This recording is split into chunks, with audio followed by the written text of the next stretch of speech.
ټولګټو وزارت د هیواد یو له مهمو او سکتوري وزارتونو څخه دی چې د سړکونو د ترمیم، رغونې او بیا رغونې په برخه کې د پراختیایي، ملي، ولایتي او محلي پروژو پلي کولو او همدارنګه د سړکونو د ساتنې او څارنې په برخه کې د افغانستان اسلامي امارت د اهدافو او پالیسیو د پلي کولو مسؤلیت پر غاړه لري. افغانستان د خاص جغرافیوي موقعیت له مخې د منځنۍ اسیا او جنوبي اسیا هیوادونو په اقتصادي تګلارو کې مرکزي رول لري او د سیمه ییزې او نړیوالې سوداګرۍ لپاره غوره بستر دی. دا اقتصادي موخه په هیواد کې د سړک له معیاري شبکې سره مستقیمه اړیکه پالي چې په شتون سره یې افغانستان د صنعت پر وده، د زراعتي توکو په چټک لیږد رالېږد، د کانونو په استخراج او پروسس او په ټوله کې د سوداګرۍ پر وده، د ټرانزیټ په پیاوړتیا او د عوایدو په لوړولو کې هیواد د ځان بساینې پر لوري نږدې کوي. ټولګټو وزارت د افغانستان د اسلامي امارت له بشپړ حاکمیت راهیسې د افغانستان د خلکو د ترانسپورتي ستونزو د حل او همدارنګه د ترانسپورتي زیربناوو د ساتنې په موخه د هیواد په ډیرو ولایتونو کې یو شمېر پروژې پلي کړي دي چې په 1445 هجري قمري کال ځینې پروژې بشپړې او د ځینو نورو کار د مهال جریان لري. ټولګټو وزارت په 1445 هجري قمري کال کې د 604.1 کیلومتر سړک د ابتدایي مطالعاتو لپاره سروې، د 321.15 کیلومتر سړک توپوګرافي سروې، د 920.4 کیلومتر سړک مشاهداتي سروې او د 28 پایپلونو تخنیکي سروې کړې ده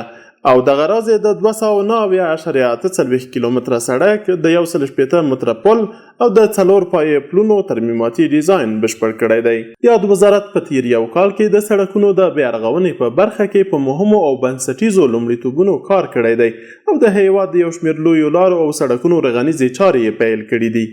په افغانستان کې یوه مهمه او تر ټولو اوږده لویه لار د کابل کندهار لویه لار ده. دغه لار 480 کیلومتره اوږدوالی لري چې د هیواد د حلقوي دهلیز یوه برخه او جنوبي لوري ته غځېدلې ده.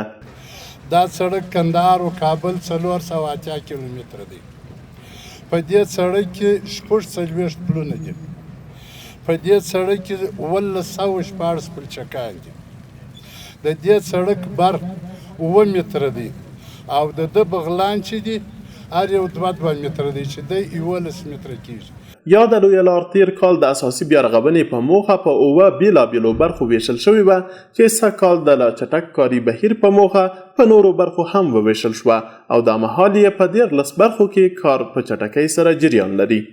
په دغه لویه لاره کې ټول ټال 1900 پایو ډیرو پولګوټو او د 48 پایو لویو پلونو د ترمیم او بیا رغونې کار هم شامل و چې د زیات شمېر پلونو او پولګوټو کار بشپړ شوی دی او پاتې نور یې تر کار لاندې دي. دغه راز یاد وزارت د سلنګونو لویې لارې د 80 کیلومتره سړک د اساسي بیا رغونې کار په 3 ولاټونو کې تاج قدر امیر المؤمنین هدایت او امر کړی دی چې ودې مجاهد ملت ته سړکان ور جوړ کړي. که په اکلوبور جوړیږي، که په بودیجه جوړیږي،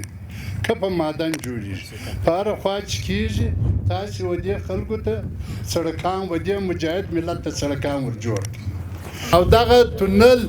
دغه سړک، دغه 21 ګالري دا چې جوړیږي دا په اکلوبور سره جوړیږي. ورونو یو ملت په اقتصادي لحاظ هغه مهال پر پښو درېږي او د خودکفایي په لور ګامونه اخلي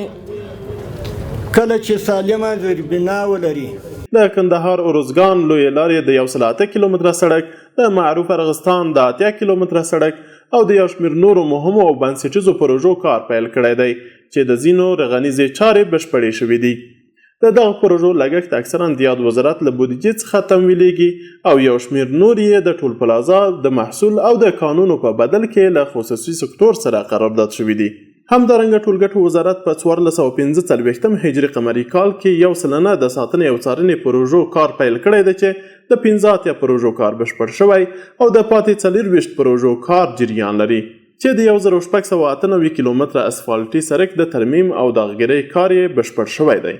یاد وزارت پلان لري چې د علی قدر امیر المؤمنین حفظه الله د حکم په اساس د لویو لارو په اوږدو کې 15 محرابه مسجدونه ورغوي چې دغه مساجد په 3 جریبه ځمکه کې رغول کیږي او په یو وخت کې به د 300 لمونځ کوونکو په جلا توګه 120 نارینه لمونځ کوونکي او 110 ښځینه لمونځ کوونکي پکې ځایږي. ټولګټو وزارت په روان 1403 هجري شمسي کال کې د میدان وردګو ولایت اړوند د سید آباد ولسوالۍ مسجد، د غزنی ولایت اړوند د اندړ ولسوالۍ مسجد، د غزنی ولایت د آبند ولسوالۍ مسجد، د زابل ولایت د شاجوبي ولسوالۍ مسجد او د زابل ولایت د قلات ولسوالۍ مسجد رغنیزې چارې له خصوصي سکتور سره قرارداد کړي او دغه راز د کندهار ولایت په دامان ولسوالۍ کې د یو محرم مسجد رغنیزې چارې د څه باندې 15 میلیونه افغانیو په ارزښت قرارداد کړي وې چې 80 سلنه کاري پرمختګ لري. دغه راز یاد وزارت د کندهار هرات لوی لارې په اوږدو کې د 8 محرابه نورو مسجدونو کار د تخنیکي او تدارکاتي پروسې له بشپړېدو وروسته له خصوصي سکتور سره د قرارداد له مخې سږکال پیلېږي. د 1402 هجري شمسي کال د ژمي په جریان کې د 12,000 کیلومتره سړکونو پاککاري د ټولګټو وزارت په پلان کې شامل وو چې له ډلې 15,128.8 کیلومتره سړکونه د 2,500,000 افغانیو په ارزښت د ولایتي ریاستونو ماشینرۍ او پرسونل پر مټ په 29 ولایتونو کې پاککاري شوي دي.